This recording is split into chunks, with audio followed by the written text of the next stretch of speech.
Have you ever found yourself maybe picking up a new accent just by listening to people around you, without actively trying to mimic them? Oh, absolutely. Or noticing you're getting surprisingly better at, say, a new video game. Yeah. Or even a sport. Maybe not from dedicated practice, but just from kind of being around it, observing, soaking it all in. It's almost like your brain is just And, well, absorbing it. right, making connections, building understanding kind of subconsciously. Exactly. And today, we're going to dive deep into how your brain might be doing something remarkably similar and, frankly, incredibly powerful on a really fundamental level. That's right. Our deep dive today is into some truly groundbreaking research. It's from Lin Zhang and colleagues titled Unsupervised Pretraining in Biological Neural Networks. In this study, it really challenges some of our, deepest held assumptions about how the brain learns. It moves way beyond the idea that all learning needs a direct teacher or instructions or constant feedback. Precisely. Our mission today is to really extract the most important nuggets from this incredibly detailed work. We want to help you understand the surprising, really profound power of simply being exposed to information. So we're exploring this fundamental question. Is the neural plasticity we see when we learn something, those amazing changes in brain activity and connections, is it primarily down to supervised learning? Where there's a clear instruction or a reward telling you yes or no. Or is it largely driven by unsupervised learning, where the brain just kind of figures things out on its own from the raw sensory experience without needing explicit labels or feedback telling it what's what? I have to say, when I first read these findings, my own assumptions about learning were just completely flipped on their head. And, as you'll soon discover, yours just might be too. Ah, Get ready for some genuine aha moments that could really change how you think about everyday learning. like everything from figuring out a new neighborhood to just absorbing information for a meeting, maybe. Exactly. Or even how you develop those gut feelings, those intuitions about things. It's really about understanding the silent, tireless work your brain does, often without you even noticing. Okay, so if the brain is doing all this silent work, how on earth did these researchers even begin to tease apart such a subtle process? I mean, what did their experimental setup actually look like? It sounds incredibly complex. Well, yeah, to truly appreciate the ingenuity here and the breakthroughs, we first need to quickly level set on how we typically think about learning, both for us and actually for AI systems too. Right, the basic frameworks. Exactly. When we talk about learning, scientifically speaking, we generally talk about two main types: supervised and unsupervised. Okay, supervised learning. Yeah. That's probably what most people think of first, right? Like Hmm. back in school, the teacher marks your test. Yeah, Red pen, clear feedback. precisely. Or maybe training a puppy. It sits, you give it a treat immediately. That treat is a clear, explicit reward signal. It tells the puppy, yes, that was the right thing to do. So in brain terms, supervised learning is about learning a specific input-output connection Mm-hmm. based on that kind of instruction or reinforcement. It's very goal-directed. Do X, get Y. Exactly. If I do this specific thing, I get this specific outcome. The outcome being the reward or the correction or whatever the desired result is. Okay, clear enough. But then there's unsupervised learning. This feels a bit more mysterious. It does, yeah. But as this research powerfully shows, it's incredibly potent. Think about exploring a new city for the first time, but without a map. You just wonder. Yeah, just soaking it all in, the sights, the sounds, the general feel of different areas. And gradually, almost without noticing, you start to piece together its layout. You figure out where the busy streets are, the quiet parks, how things connect. You're finding patterns, structures, relationships in the data, the sensory input, all without anyone explicitly telling you, that's the downtown area, or giving you Yeah, direction. no labels, no guidance, no one saying correct turn or wrong way. Just experience it. And your brain, theoretically, just learns from that sheer, unadulterated exposure. It figures out the underlying structure of the experience itself. That's a really fascinating idea. But, okay, here's the scientific challenge, right? The sort of known unknown in neuroscience. Historically, a lot of the neural plasticity, those brain changes we see during learning, like getting better at telling similar faces apart, what's called perceptual learning, that's mostly been interpreted through a supervised lens, hasn't it? Precisely. The assumption was largely that these changes happened because of a specific task, because there was a reward or some explicit goal driving the process.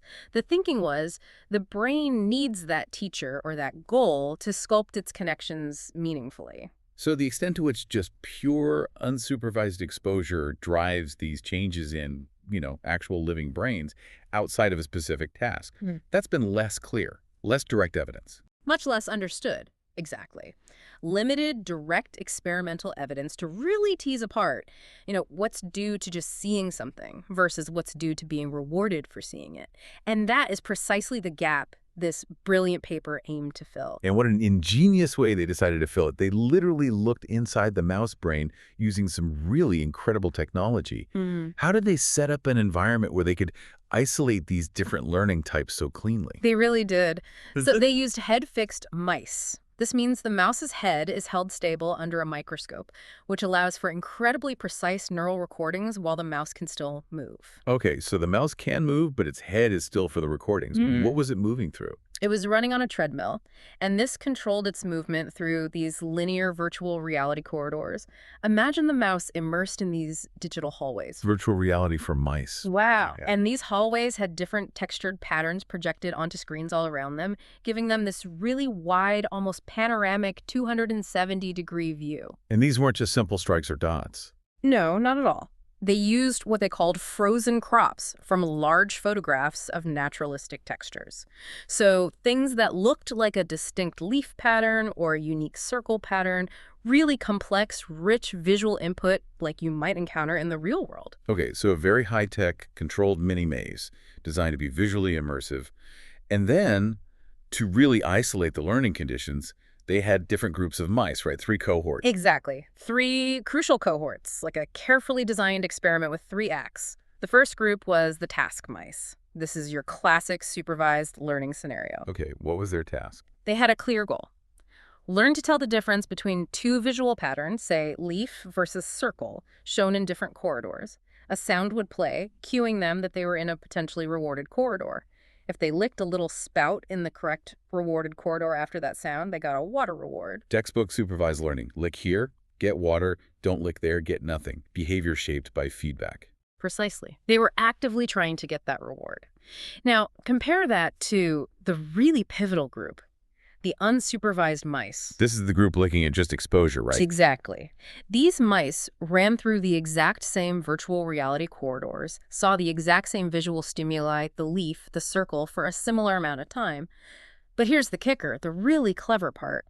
They received no water rewards at all. None. And maybe just as important, they weren't water restricted. So they weren't thirsty and desperately seeking water. They just ran, experienced the visuals, and had free access to water elsewhere. This setup was meticulously designed to isolate the effects of pure unsupervised learning. What happens from just sheer exposure? Okay, that's a really clean comparison. And a third group, a control. Yes, the unsupervised grading mice. These mice also ran in VR, but the walls just had simple, generic visual gratings, completely different from the complex leaf and circle patterns. This helped control for the general effects of just being in VR, the running, the basic visual input. It ensures any specific changes in the other groups were really due to those naturalistic patterns, not just the VR experience itself. And to actually see the brain activity during all this. Yeah. You mentioned incredible tech. Absolutely. They used a 2-photon mesoscope. It sounds fancy, and it is. What it lets you do is simultaneously record the activity of a huge number of neurons. How huge. Up to 90,000 neurons. At the same time, imagine listening in on the individual conversations of tens of thousands of brain cells. That's staggering. That scale gives you a massive picture of what's happening. An unprecedented window, really. Across different visual areas, the primary visual cortex, V1, which is the first stop for visual info, and also various higher visual areas, or HVAs, which handle more complex processing. And how did they measure the changes? How did they quantify if a neuron was learning? They use a metric called the selectivity index, often denoted as D prime, or D. Think of it as a score for how much a neuron prefers one stimulus over another. So high score if it fires a lot for leaf, but not circle. Exactly. If it fires strongly for leaf and weakly for circle, it has a high selectivity for leaf. If it fires about the same for both, its selectivity is low. This let them precisely track how individual neurons and whole populations changed their responses as the mice went through these different learning conditions. It's their way of measuring plasticity, the brain literally changing how it responds. Wow. Okay, so incredibly sophisticated setup, meticulously designed groups, advanced recording. They were perfectly positioned to see if the brain learns just by watching. even without that reward. Yeah. And the initial findings, well, you said they were eye-opening. Eye-opening is putting it mildly. Here's where it gets really, really interesting and honestly a bit mind-blowing. The study revealed something quite shocking, really challenging that core assumption about learning. Okay, what was it? They found that most of the neural changes, the plasticity observed in the visual cortex after the task learning, in those supervised mice getting rewards, well, those changes were, to a remarkable degree, mostly replicated in the mice that only had unrewarded exposure to the same stimuli. Wait, replicated. So the mice that got no reward, their brains changed in almost the same way as the ones that did get rewarded. To a very significant extent, yes. This is a truly huge finding. It strongly suggests that a massive amount of the brain's learning and adaptation happens even when there's no explicit reward, no good job signal, no instruction, just by encountering the stimuli. Hold on, let me process that. It's like my brain is constantly learning about the world, building these internal representations without needing a gold star or a treat every time. That's what it looks like. It's as if the brain has this intrinsic drive to make sense of things, driven purely by the experience itself. It's not waiting for orders. It's actively building its own understanding. That completely reframes how I think about just being in the world. So my brain isn't just passively recording, it's actively learning unsupervised all the time. That's the implication. It's seeking patterns, finding structure in the sensory chaos. And they were even able to pinpoint where in the visual system this unsupervised plasticity was strongest. Okay, so which brain areas were the star pupils in this unsupervised school? The researchers found the highest neural plasticity, the biggest, most consistent changes in selectivity for those leaf and circle patterns happened predominantly in specific regions they called the medial higher visual areas. HVAs? Medial HVAs. Yeah. Areas like posteromedial, PM, anteromedial, AM, medial anterior, MMA. Think of these as sort of downstream processing hubs, handling more complex visual interpretation than the basic V1 area. And what happened in these areas? After learning, and this is key, many neurons in these medial regions became highly selective. They started responding strongly and specifically to either the leaf or the circle stimuli. They became specialized detectors. And crucially, this happened in both groups, the rewarded ones and the unrewarded ones. Yes. That pattern of these selective neurons emerging was seen clearly in both the task mice and the unsupervised mice. And remember that control group, the ones seeing simple gradings. Yeah, they didn't show these changes. Nope, they didn't show these specific changes, confirming it wasn't just about being in VR or seeing any visual input. It was about the brain adapting specifically to those complex, naturalistic visual patterns themselves. That really highlights the brain's ability to just self-organize based on the input it gets. It's not just waiting for a reward signal. Exactly. It's proactively building a richer internal model. Now, there were some important nuances, as always in biology. Okay, like what? While these medial HVAs showed really strong, consistent changes driven by unsupervised exposure, the primary visual cortex, V1, only showed small, sometimes variable changes in selectivity. So V1 wasn't the main player here for learning these categories. It seems not for this kind of higher-level, category-specific plasticity. Its role might be more about the initial processing, the basic features, less about forming these abstract pattern recognitions. Okay. And you mentioned another area earlier, an exception. Ah, yes. This is a critical distinction. The only exception to this pattern of widespread unsupervised plasticity was found in the anterior visual areas. These areas showed significant changes only in the supervised condition. Only in the mice getting rewards. That's right. They didn't change much in the unsupervised group. This is a vital clue. It points towards where supervised learning might have its unique contribution, its special role. I'll definitely circle back to that. It's like finding the one lock that needs a specific key. Okay, fascinating. So for me, listening to this, what did this imply for everyday learning? If I'm trying to learn something new, say, for work. Well, it strongly suggests that even what feels like passive exposure, just reading background documents, listening to discussions, maybe watching related videos, might be building crucial neural foundations. Even before I actively try to memorize or apply it. Exactly. Your brain might be laying down this essential groundwork, strengthening connections, creating useful representations, all fueled by that sheer exposure. It's preparing you, maybe in ways we haven't fully appreciated, making later focused learning potentially much easier. It's like preloading the software. Okay, so a huge amount of learning happens just through exposure. But now another really fundamental question arises. When these neurons change their firing patterns in those virtual corridors, What are they actually learning? Is it the visual appearance of the pattern, like the specific look of the leaf texture? Or is it about the spatial location, like this spot in the corridor always has that pattern? Right, it's a classic question in brain research, isn't it? Yeah. Like, when you navigate your house, are you remembering what the rooms look like or the sequence of turns to get there? Visual versus spatial coding. Precisely. It's a critical distinction. Are neurons becoming place cells tuned to a visual cue? Or are they becoming visual cells that happen to be active in a certain place? The researchers hypothesized it could be spatial learning, maybe tied to navigation signals, or it could just be the brain adapting to the statistics of the visual images themselves. So how did they test this? How do you separate visual appearance from spatial location when they happen at the same time? Another clever experimental twist. They introduced new, unrewarded test stimuli, leaf 2 and circle 2. Okay, new stimuli. But here's the key detail. They weren't totally unrelated pictures. They were different frozen crops taken from the same original photographs as leaf 1 and circle 1. Ah, so they look visually similar, still leaf-like or circle-like. Exactly, very similar visual features. But, and this is crucial, they were presented in completely different spatial configurations within the corridor. The sequence of where these textures appeared along the track was all jumbled up compared to the original. Okay, so if the brain was just memorizing spatial sequences, this should really confuse it, right? That's the idea. And behaviorally, the mice showed a clear preference for the visual content. How so? Even though Leaf 2 was in a new spatial layout and wasn't rewarded, the task mice predominantly licked when they encountered it, much more than when they saw Circle 2. They recognized the leafness visually despite the new arrangement. So their behavior was driven by the visual similarity to the original rewarded leaf 1, not just the memory of the original corridor spatial sequence. It strongly suggests that, yes, but they needed neural evidence to really nail this down. Right, the behavior is suggestive, but what were the neurons doing? Well, if it were primarily spatial sequence learning, you'd expect neurons to fire in a similar order when the mouse ran through the familiar leaf 1 sequence and the new leaf 2 sequence, assuming the spatial positions were matched up. Okay, makes sense. Did they? No.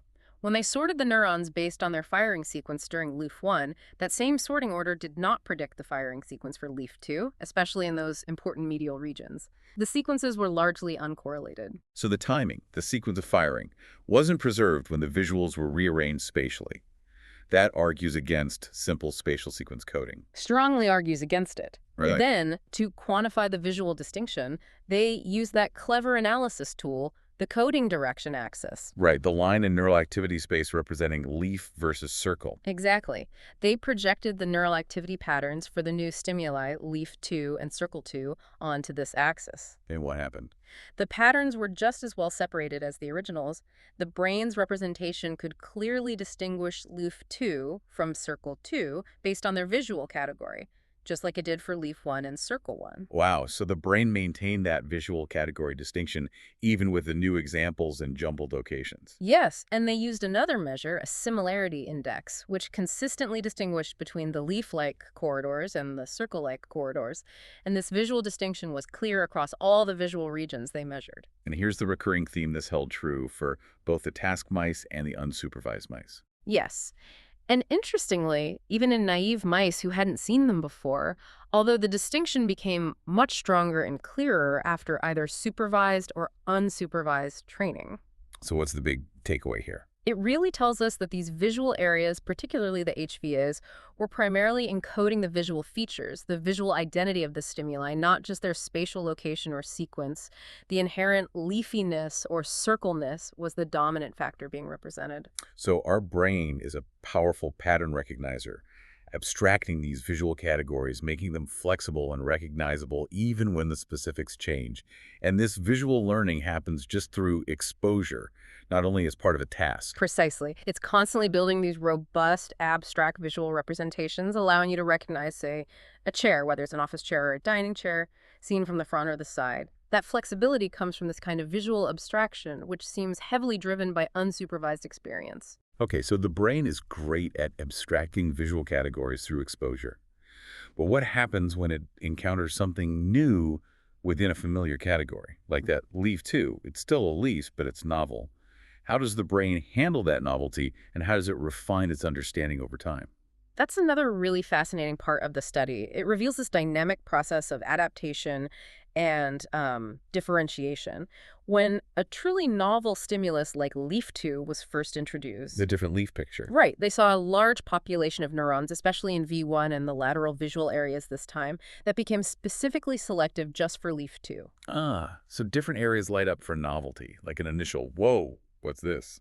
Signal. Kind of like that, yeah. Think of V1 and the lateral areas as maybe the initial novelty detectors. They flag something unfamiliar. Okay, but does that novelty response last?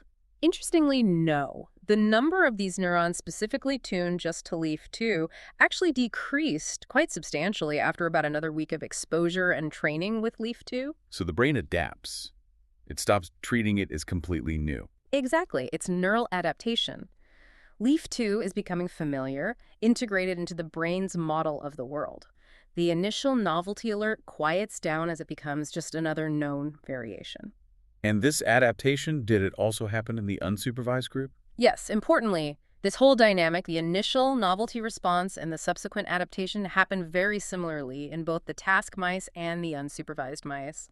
Again, pure exposure was enough to drive this sophisticated processing of novelty and familiarity. Okay, so the brain adapts to novelty, but what about telling similar things apart? The task mice learned to distinguish leaf 1, which was rewarded, from the very similar leaf 2, which wasn't. Yeah. How does the brain achieve that fine discrimination neurally? This leads to an even more remarkable process, the sharpening of distinctions. The researchers suspected that learning to tell these visually similar things apart might require something called orthogonalization of their neural representations. Orthogonalization. Okay, that sounds technical. Break that down for me. Imagine you have two files in your brain's filing system, leaf pattern A and leaf pattern B. They look really similar, filed right next to each other. It's easy to accidentally grab the wrong one. Okay, yeah. Confusion is likely. Orthogonalization is like your brain actively taking those two similar files and pushing them apart in its representational space. Maybe it even rotates one file so it's sitting at a right angle orthogonal to the other. So they become fundamentally more distinct, easier to separate. Exactly. It makes their neural codes less similar, less likely to be confused, even if the original inputs were very much alike. It's an active process of differentiation. And did they find evidence for this? They absolutely did. And here's the stunning part. They found a substantial increase in neural selectivity between leaf 1 and leaf 2, specifically in the medial HVAs. The neural responses to these two similar patterns became much more distinct over time. Okay, that makes sense for the task mice who needed to tell them apart for the reward, but don't tell me. You guessed it. This happened in both the task-supervised and the unsupervised cohorts. Seriously. Even the unsupervised mice, where both leaf 1 and leaf 2 were just neutral patterns with no reward difference. Their brains still pushed the representations apart. Yes. The neural responses to leaf 2 became significantly more orthogonal, more distinct relative to the original leaf 1 circle 1 coding axis, particularly in those medial HVAs. This is profound. It means the brain was actively pushing apart the representations of these two visually similar stimuli, even when there was no task-related reason to do so. Wow.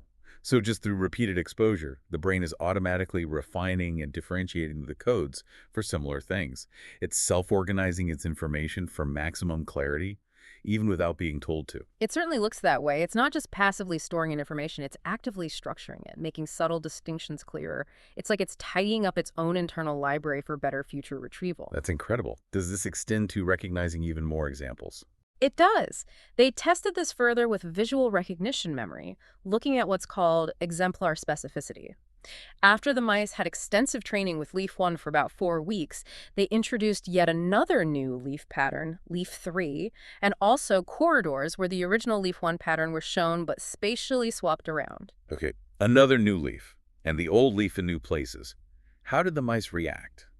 Behaviorally, they were quite discerning. They treated leaf 3 as distinct from the rewarded leaf 1 they withheld looking for it. Similar to how they treated the unrewarded leaf 2, they recognized it as different. And the swapped leaf 1. Strikingly, they recognized the swapped leaf 1 as still being leaf 1. They licked for it, showing they weren't just relying on spatial memory of the corridor sequence. It was the visual identity that mattered. That really hammers home the visual dominance point again. And the neural activity matched this. Consistently. The neural patterns for leaf 3 looked more like the patterns for the unrewarded leaf 2, suggesting the brain grouped it with the similar but different and unrewarded category. And the swapped leaf one activated patterns linked to its visual identity, not just its new spatial location. And let me guess.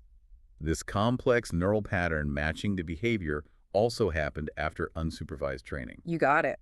These sophisticated patterns of neural responses and how they link to behavioral choices also emerged after unsupervised training. It just powerfully underscores how much recognition, memory, and the ability to discriminate between similar examples is shaped by mere exposure without needing explicit labels or rewards. Okay, so we've piled up a mountain of evidence showing how similar the brain's learning process looks under supervised and unsupervised conditions.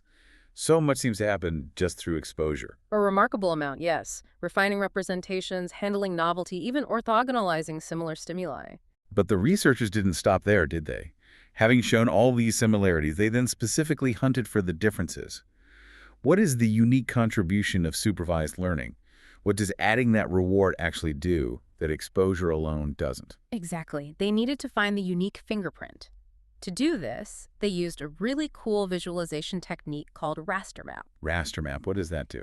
Imagine you have recordings from thousands of neurons firing seemingly randomly. Raster map is like an algorithm that cleverly reorders those neurons so that hidden patterns of coordinated activity suddenly pop out. It helps you see structure in the apparent chaos. So it's a pattern-finding tool for massive neural data sets. A very powerful one. And using it, they spotted a specific group, a cluster of neurons, that behaved very differently from anything seen in the unsupervised mice. Ah, okay. What was different about this cluster? These neurons turned on specifically and consistently only in the rewarded leaf 1 corridor. They were quiet in the unrewarded circle 1 corridor. Okay, so they responded to the rewarded stimulus. That makes sense. But here's the really fascinating, almost counterintuitive part. The activity of these specific neurons was strongly suppressed the moment the water reward was actually delivered. Suppressed. It went down when the reward arrived. Exactly. And that specific pattern, high activity before the expected reward, dropping sharply when the reward arrives, is the classic signature of a reward prediction signal. Reward prediction. So it's active when the mouse expects the reward. Precisely. It reflects the anticipation of the reward, and when the reward actually comes, the prediction is fulfilled and the signal drops. It's like the brain saying, okay, expectation met, prediction confirmed. That's really cool. And where were these special prediction neurons located? This is where it connects back beautifully. They were found predominantly in the anterior HVAs. The anterior HVAs. Those were the only areas that showed significant changes just in the supervised group earlier on. Exactly. It all converges. This strongly suggests a specialized role for these anterior regions, specifically in processing information related to rewards and predictions. Wow. Okay, so they found this signal. How did they make sure it was really prediction and not just, say, general excitement or related to the licking action itself? Great question. They needed to be rigorous. They developed a specific index, delayed versus early, comparing activity on trials where the reward came early versus late. This helped isolate the anticipatory component, the buildup before the reward, making sure they were capturing true prediction. And the results held up. Unequivocally. This reward prediction signal was found mainly in those anterior areas, and critically, only in the task mice, the supervised group, after they had learned the task. It was completely absent in the unsupervised mice. That really feels like the smoking gun for the unique role of supervised learning. It does. It shows that anticipating a reward, linking that anticipation specifically to a stimulus, and having that internal prediction signal, that seems to require the explicit feedback, the goal-directed nature of supervised learning. And they ruled out that it was just the mouse licking. Yes, they had several pieces of evidence against that. First, the prediction signal was suppressed after the reward cue, right when the mouse's licking increased dramatically. They moved in opposite directions. Okay, that doesn't fit with it just being a licking motor signal. Second, the signal started ramping up seconds before the mouse even made its first lick. It was anticipating, not just reacting. Preceding the action. Got it. And third, on trials with the unrewarded leaf 2, where the mouse still licked, hopefully, the prediction signal was actually higher than on trials where it correctly withheld licking. This shows it reflects the expectation of reward, even when the reward doesn't come. Wow. So it really tracks the internal expectation, not just the action. And again, this was only in the anterior HVAs. Only there, not in the medial areas or V1, further confirming its specialized nature and location. Did this signal stick around? Did it follow the rules the mouse learned? Yes, it dynamically tracked the behavior. It was suppressed for the unrewarded leaf 2, absent for the new, also unrewarded leaf 3, but it was present for the swapped leaf 1 corridor, reinforcing its tight link to the expectation of reward tied specifically to that recognized visual stimulus. Okay, so the big takeaway here is, while unsupervised learning does so much foundational work, The ability to anticipate rewards, to link stimuli to specific outcomes, and to guide goal-directed behavior based on those predictions that seems to be a specialized function, localized in the anterior HVAs, and uniquely sculpted by supervised learning. it really makes you wonder, doesn't it? How much of our own daily motivation, our drive to do things, is powered by these subtle, maybe subconscious, neural reward predictions firing away? It's a fascinating thought. It highlights the difference between just learning about the world passively and learning how to act effectively within it to achieve specific goals. Supervised learning seems key for the latter. Okay, we've covered a ton. Unsupervised learning does a huge amount of the heavy lifting, refining visual understanding just through exposure. Supervised learning adds this unique reward prediction layer. But this all leads to the big "so what" question, right? The practical payoff. Absolutely. Does all this unsupervised learning actually help later on? If the brain does all this pre-work just by soaking things in, does it give you a leg up when you do need to learn something specific with a goal or reward? It's like that idea in AI, right? Where they pre-train models on massive amounts of data without labels. Exactly. Unsupervised or self-supervised pre-training. They let the model learn general features from unlabeled data, text, images, whatever, and that pre-learned foundation then makes it much faster and more efficient to train the model on a specific supervised task later on, often needing less labeled data. So the researchers wanted to know, does this principle hold true for biological brains too? Does unsupervised pre-training speed up supervised learning in mice? That was the crucial final test. They set up a new behavioral study using the VR corridors again, but with a slightly simplified task designed specifically to measure the rate of learning very precisely. And they had different groups again, with different pre-exposure. 3 new cohorts, yes, each getting a different pre-training experience before tackling the main reward task. First, a no pre-training group. Straight into the task, learning from scratch. Exactly. Second, the key group. Unsupervised pre-training, naturalistic textures. These mice first ran for 10 days in VR, just experiencing the leaf and circle textures, exactly like our earlier unsupervised mice. No rewards, pure exposure. Okay, 10 days of just looking. Then, after those 10 days, they started the active reward task, learning to lick for one texture and not the other. So does that pre-exposure help in the third group? A control.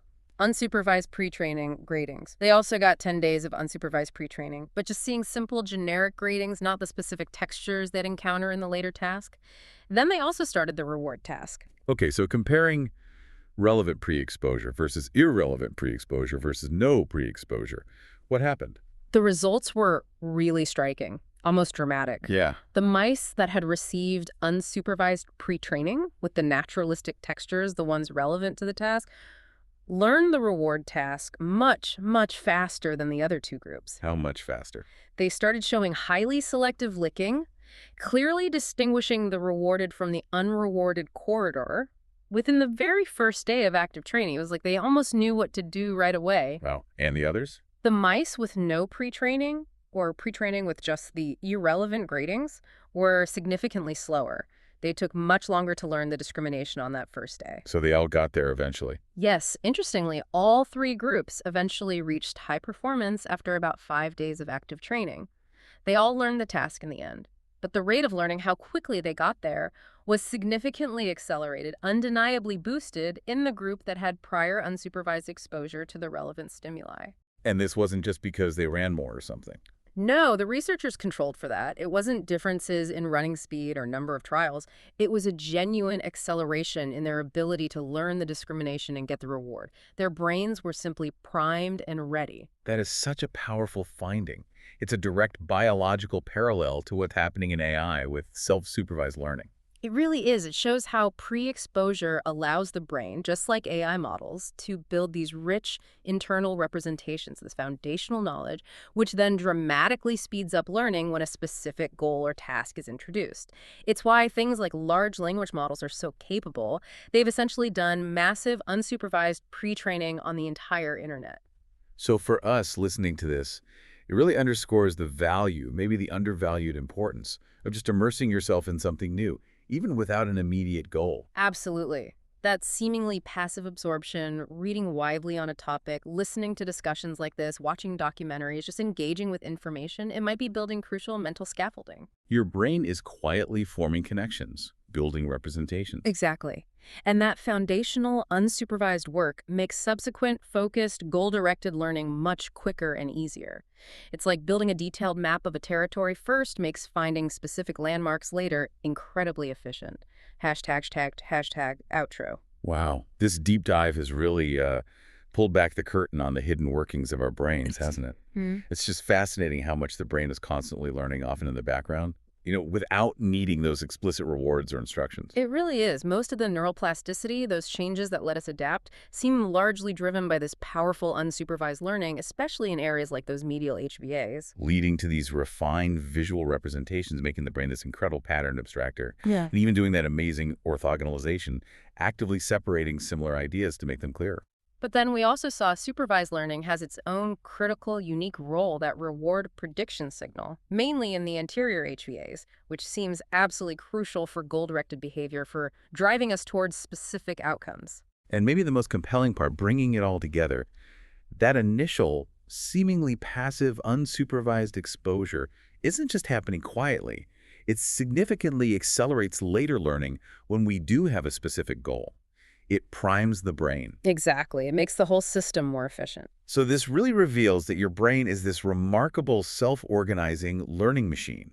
It's tirelessly building and refining its understanding, whether you're actively trying or not. So the next time you feel maybe overwhelmed by a new subject, or you're just exploring a new place, remember that simply being exposed, letting your brain soak it in, might be far more powerful than you think. It's actively preparing you for deeper, more focused learning later on. It's almost like a shortcut to becoming well-informed just by engaging with the world, even passively. Which leads to a really provocative final thought, doesn't it? Considering just how impactful this unsupervised exposure is. What might be the unseen pre-training our brains are constantly doing in our everyday lives? Yeah, how is that hidden neural work influencing, well, everything? Our intuitions, our creative ideas, maybe even our unconscious biases, all without us realizing it. And if we know this now, how can we maybe intentionally cultivate environments? Surround ourselves with rich, varied, relevant stimuli to better prime our brains for future learning, making ourselves more adaptive, more efficient learners in, well, every part of life. Something definitely to think about.